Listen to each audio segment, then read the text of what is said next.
මගේ ගෙදරටත් දාපු ACL Fire Guard.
මේකේ මූලික විමර්ශනය අපේ නුවරඑළිය දිස්ත්‍රික් මොටර් වාහන පරීක්ෂකතුමායි සිදු කරලා තිබුණා.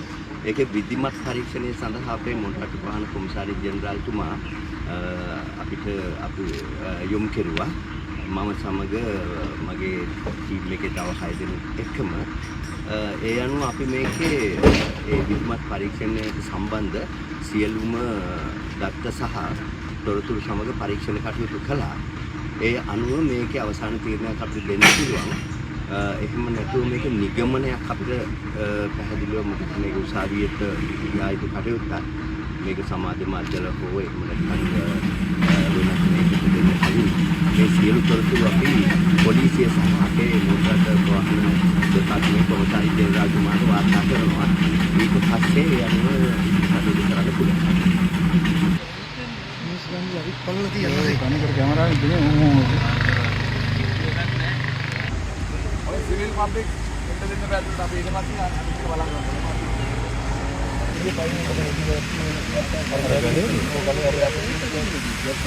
ඉස්සරහ රෝගෙ මෙතෙන් දෙනවනේ. ඒතර ලෝඩ් එක දෙනකොට ඉස්සරහට. ඒ එනකොට බර වැටෙනවා ඉස්සරහට.